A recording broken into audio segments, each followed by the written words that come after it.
देवियाँ एक ही हैं या अलग-अलग हैं? मित्रों, बहुत से लोग देवियों को लेकर बहुत कन्फ्यूज़न में रहते हैं। कुछ लोग सारी देवियाँ एक ही हैं ऐसा मानते हैं और कुछ लोग अलग-अलग हैं ऐसा मानते हैं। देवियों के भक्त इन चीज़ों में बहुत फ्रस्ट्रेटेड रहते हैं और वीडियो के नीचे गाली लिखते रहते हैं। मित्रों, देवियों का तत्व बहुत रहस्यमय है। लोग देवी भागवत पढ़ते हैं और ज्ञान प्राप्त कर लेते हैं, पर मित्रों ये उपपुराण है, इसमें कंप्लीट नॉलेज नहीं मिल सकती। देवी भागवत में सिर्फ 10% ज्ञान को ही दिया गया है, इसलिए हर कोई कंफ्यूजन में है। जब तत्व की बात नहीं होती तब कंफ्यूजन शुरू हो जाती है। आज देवियों के बारे में डिटेल से बात करने वाले हैं। इस एक वीडियो में आपको पूर्ण सत्य का पता चल जाएगा, इसलिए बहुत ध्यान से देखें। मित्रों, देवियों का मतलब होता है प्रकृति और शक्ति। जहां जहां प्रकृति है वहां वहां शक्ति है, पर ये शक्तियां स्वतंत्र रूप से कार्य नहीं कर सकती। इनको संभालने के लिए शक्तिमान चाहिए। शक्तिमान शक्ति को प्रकट करता है, जिससे प्रकृति या सृष्टि बनती है।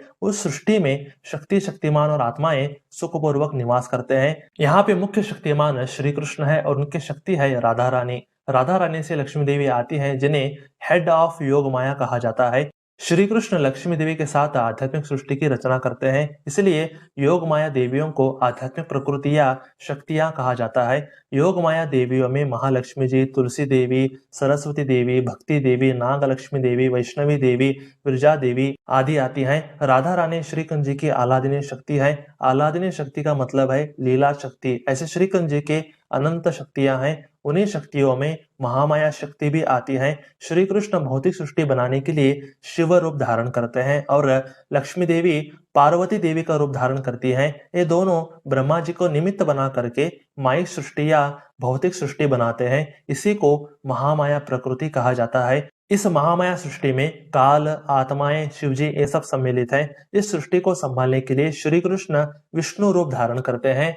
महामाया देवियों में पार्वती, दुर्गा, काली, लिंग भैरवी, भद्रकाली और अनेक उपदेवियां आती हैं। महामाया को अंधकार कहा जाता है और योग माया को प्रकाश कहा जाता है। इसी माइक सृष्टि में हम सभी रह रहे हैं।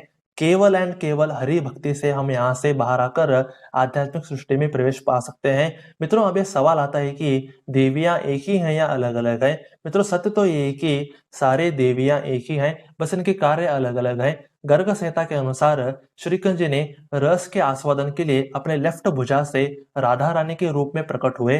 राधा रानी से योग माया और महामाया देवियां प्रकट हुई।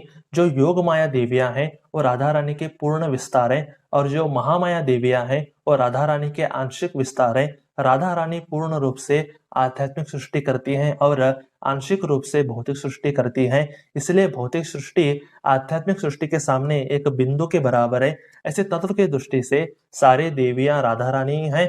बस इन सारे देवियों के गुण, लीला, धाम, कार्य, उपस्थिति और महिमा अलग अलग है। ऐसे आह्लादिनी शक्ति, योग माया शक्ति और महामाया शक्ति ऐसे 3 तरह के देवियां हैं, पर ये सब राधा रानी ही हैं। जो देवी पुराण में आदि शक्ति का वर्णन है वो राधा रानी ही है। आदि पुरुष श्री कृष्ण है और आदि शक्ति राधा रानी है। जो आह्लादिनी देवियां हैं वे प्रेम की देवियां हैं। जो योग माया देवियां हैं वे शांत देवियां हैं और जो महामाया देवियां हैं वे महाउग्र हैं। राक्षसों के साथ जो देवियां लड़ते हैं वे महामाया देवियां ही हैं। मूल शक्तिमान एक ही हैं और वे हैं श्री कृष्ण। उनसे ही राम, शिव, ब्रह्मा, विष्णु, कार्तिकेय, गणेश, नरसिंह, बलराम आदि सभी आते हैं और मूल शक्ति राधा रानी है। उनसे ही योग माया और महामाया देवियां आती हैं। ऐसे भगवान और भगवती एक ही हैं, बस इनके रूप, गुण, धाम, शक्तियां अलग अलग हैं। अगले वीडियो में योग माया और महामाया देवियों के बारे में और डिटेल से जानेंगे। तब तक आप हरि भक्ति करें और आध्यात्मिक लोगों को प्राप्त करें। अगर आपके कोई डाउट हो तो मुझे पोस्ट टैब में कमेंट अवश्य करें। अगर आपको भक्ति में कुछ दिक्कतें आ रही हैं तो बेझिझक कहें। अगर वीडियो अच्छी लगी हो तो शेयर अवश्य कर दें। तो आज के लिए बस इतना ही। हरे कृष्ण कृष्ण कृष्ण हरे हरे, हरे राम राम राम हरे हरे। दोस्तों, हम हमेशा सनातन धर्म के बारे में ऐसे ही गुप्त ज्ञान हमेशा लाते रहते हैं। अगर आपको ये वीडियो अच्छा लगा हो तो आप क्या कर सकते हैं, आप इसे लाइक कीजिए, आप इसे शेयर कीजिए अपने दोस्तों के साथ, अपने परिवार वालों के साथ, अपने रिश्तेदारों के साथ जरूर शेयर कीजिए। और थर्ड बात क्या है कि आप सब्सक्राइब जरूर कीजिए, क्योंकि आपको ऐसे ही बेहतरीन कंटेंट हमेशा इस चैनल से हमेशा मिलती रहेंगी। इसलिए आप क्या कीजिए, जरूर सब्सक्राइब कीजिए। तो stay blessed, stay awesome and go self made.